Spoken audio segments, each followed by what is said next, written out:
रात के 11:30 बजे का समय एक वीरान रेलवे स्टेशन का दृश्य। स्टेशन पर हल्की-हल्की धूप छाई हुई। स्टेशन पर सिर्फ एक बूढ़ा चौकीदार और एक यात्री। यात्री अनुरुद्ध लगभग शाखा घड़ी की ओर देखते हुए, इस ट्रेन को तो 11 बजे आ जाना था, अभी तक नहीं आई। चौकीदार से पूछता है।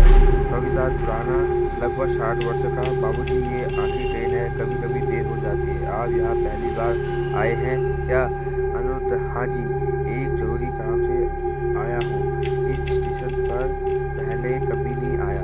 चौकीदार उसकी बात सुनकर धीरे धीरे मुस्कुराता है, पर कुछ नहीं कहता।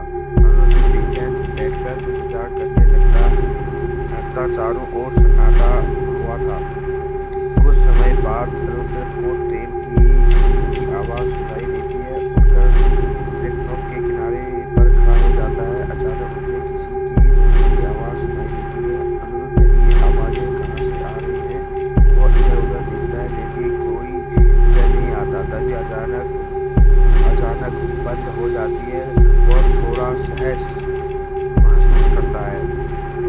रात के 12 बजे ट्रेन धीरे धीरे स्टेशन पर आती है। ट्रेन पुरानी और जर्ज दिखाई देती है। ट्रेन के दरवाजे खटखटाते हुए खुलते हैं। अंदर से एक ठंडी हवा का झोंका आता है। चौकीदार धीरे से, बाबूजी, आप इस ट्रेन में सफर करेंगे? अनुरुद्ध बोलता है, हाँ जी। क्यों, कुछ गलत है क्या? चौकीदार, नहीं बाबूजी, आप अपना ख्याल रखना। अनुरुद्ध चौकीदार की बातों का ध्यान नहीं रखता और वह ट्रेन पर चढ़ जाता है। ट्रेन में कोई भी यात्री नहीं, सिर्फ अनुरुद्ध अकेला है। वह एक सीट पर बैठ जाता है। ट्रेन धीरे धीरे चलने लगती है। ट्रेन के अंदर की लाइट्स कभी कभी बंद और चालू हो रही है। अचानक अनुरुद्ध को अपने आप बैठे किसी की सांसें सुनाई देती है। वह घबराकर इधर उधर देखता है, लेकिन वहाँ कोई नहीं। अनुरुद्ध बोलता है, कौन है? कोई मजाक कर रहा है, यह सोचता है। जब मैं केवल ट्रेन की खड़खड़ाहट और बाहर की सन्नाटे की आवाज़ें सुनाई देती है। फिर से अपनी जगह पर बैठ जाता है।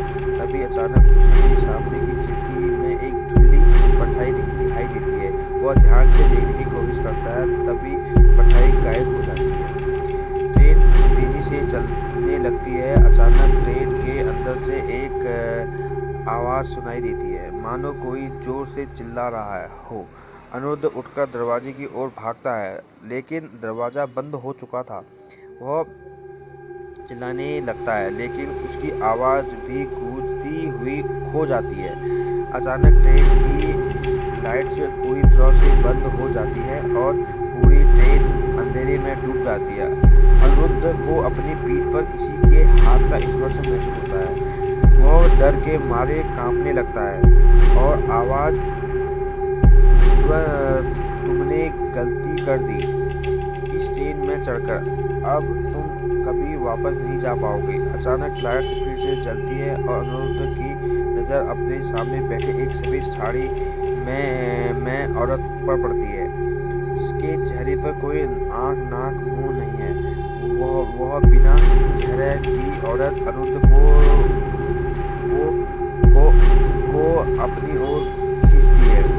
अगले दिन वही रेलवे स्टेशन का दृश्य। सुबह का समय है और स्टेशन पर चौकीदार फिर से अपनी ड्यूटी कर रहा है। तभी एक दूसरी ट्रेन स्टेशन पर आकर रुकती है।